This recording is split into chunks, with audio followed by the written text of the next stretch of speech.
Sa video ito, pakikita ko sa inyo ang wiring diagram at protective device para sa ating on-grid system with limiter.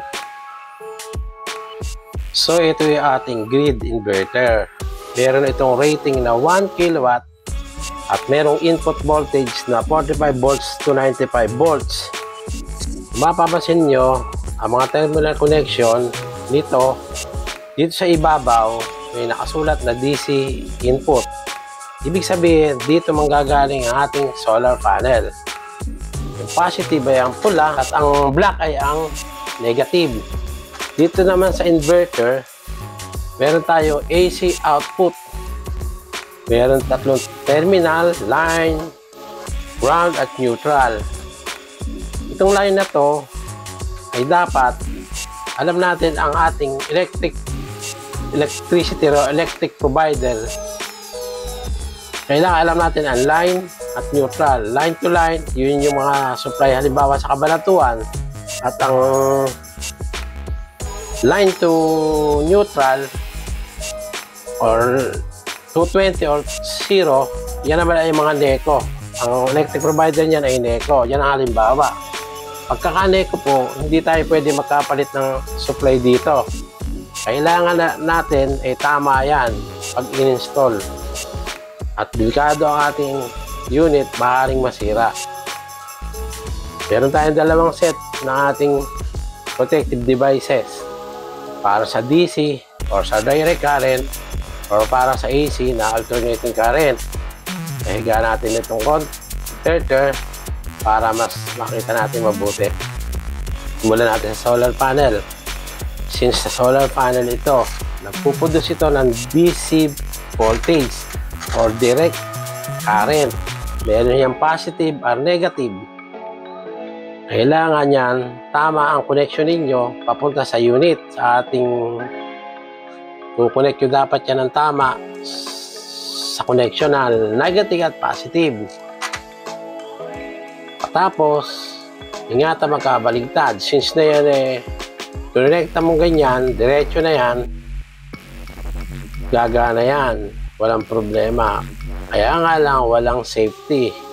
If ever magkaroon ng short circuit sa ating solar panel, ay diretso na siyang pupunta sa ating inverter o ating solar panel.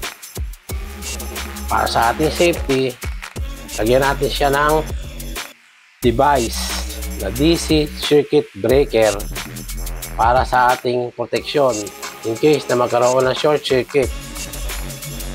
Maglilinya tayo ng dalawang wire. Sa dulo ng wire, magkakaroon tayo ng MC4 connector.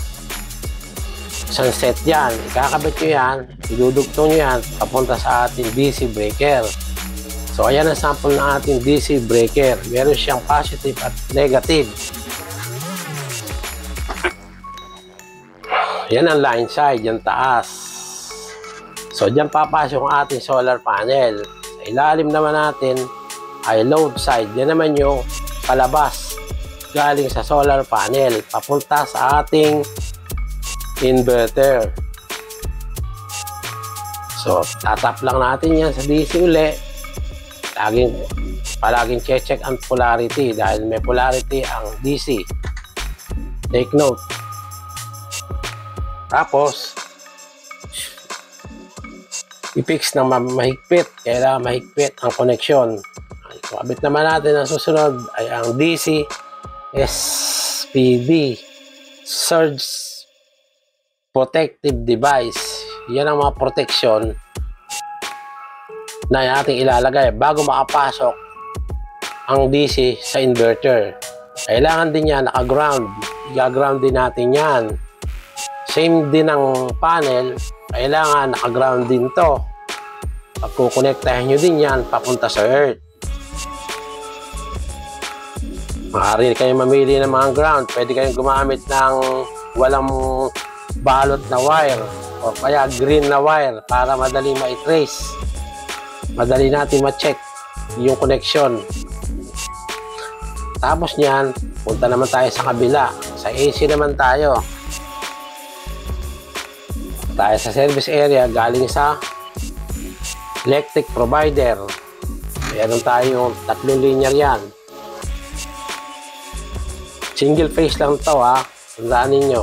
Pero 3 wire niyan. Dahil kasi kailangan natin gumamit ng ground. Nakikita nyo yan, yung ground niyan ay green. 3 wire kadalasan yan makikita nyo. Pula, itim at green. Yung green ay ground yan. Manggagaling yan sa taas, bababa yan, papunta sa grounding terminal, papunta sa grounded rod na nakabaon. Madalas yan, ganyan ang sistema sa poste. Yan naman ngayon, papasok yan sa loob. Papasok yan sa ating main. At tapos magkakatugod ang linya niyan ng ating ground sa DC, SPD. Yan tinatawag na earth. I-ground din nyo yan. Lahat ng ground magkakasama hanggang papunta sa panel. So meron tayong 2 wire sa Meralco, yung line 1 na pula, at saka meron tayong line 2 or neutral. Yan ang papunta sa distribution panel board. O depende sa bahay ninyo, kung may bakante kayong slot, pwede din nyo dun ilagay para na i-isolate o na i-off ninyo yung ating solar system. Example ng circuit breaker, sa loob ng bahayan, pwede yan na spare sa bahay, pwede nyo gamitin yan. Ito ang line side, yung taas, at yung baba, ay yung load side.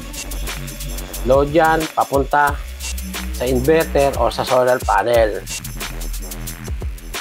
Kailangan natin ng 2 line, line 2 at line 1. Pupunta yan sa RCBO o residual o sa mga circuit breaker.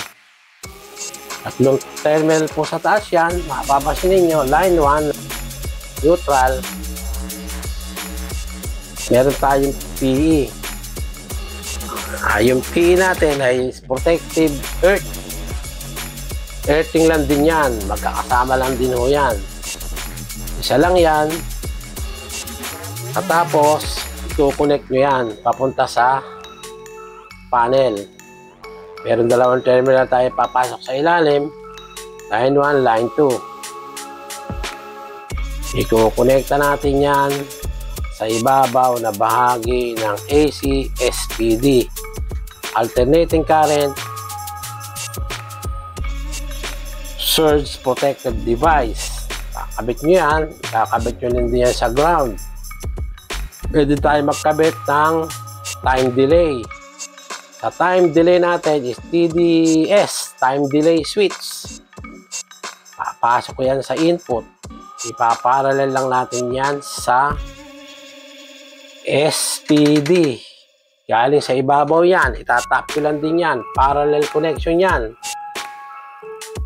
So meron rin 2 terminal sa ating TDS. Papasok yan sa inverter. Idudugtong nyo sa line AC out. Yung line to neutral na yan, pagka ground to ground, line to line, walang problemang kabaliktad yan, line 1 at neutral. Or kung gusto nyo maglagay pa ng timer, optional yan. Pwede nyo ilagay pa dyan. O sakasakali na gusto nyo pang magkaroon ng ibang system, ano i-program yan. Pwede yan mag-on siya sa umaga at mag-off siya sa gabi. Pwede nyo i-program yan alas 6 ng umaga, mag-on, alas 6 ng gabi, mag-off, at kukonekta yan dyan sa mga TDS o sa mga circuit breaker. Kaya yan mayayanin yan, kakabit yan, and then idadagdag ninyo ngayon yung limiter. Nakabit nyo na yan, ilalagay nyo yung limiter papunta sa panel board. Yan ang nagdi-determine ng ating total loads sa ating consumption bahay. Ayan sa sample niyan. Para sa galing walang load, yan ang magpapahinto ng takbo ng ating kuryente. Yan lang ang pahihinto ng sensor na yan, ang limiter sensor na yan, na magsesense siya ng kuryente kapag wala ng kuryente gumagamit. So, i-off niya yung, or magbabawas siya ng kuryente na para hindi dumaan sa ating metro. Marami pa tayong pwede ilagay. Pwede pa natin idagdag yan solar charger controller. Kung gusto natin ma-maximize yung gamit ng ating panel, lalagay lang kayo ng mga solar charge controller papunta sa load. Then, itatap nyo lang ulit sa DC yan. Lalagay lang ulit kayo ng breaker. Na-i-on, na-i-off yan. Magcha-charge yan. At hindi masasayang yung inyong harvest ng panel. Parang kombinasyon, additional lang po yan. Pwede nyo gamitin yan. Gagana rin yan. Kahit gabi, makakaroon tayo ng kuryente. Dahil naka-on-grid yan, optional lang yan. Pwede po idagdag yan. And then, kung gusto mo po na magkaroon ng supply, maglalagay ka pa uli ng inverter. Off-grid setup yan. If ever na gusto nyo pa siyang i-additional. So, pwede pang dagdagan ang on-grid na magdagdag pa kayo ng off-grid, pwede pa. Dadagdag ka nga lang ng mga battery, saka solar charge controller, saka mga breaker, pero ka pang inverter ulit na ilalagay para sa additional load. Kahit gabi, yan, magagamit mo rin kahit walang kuryente.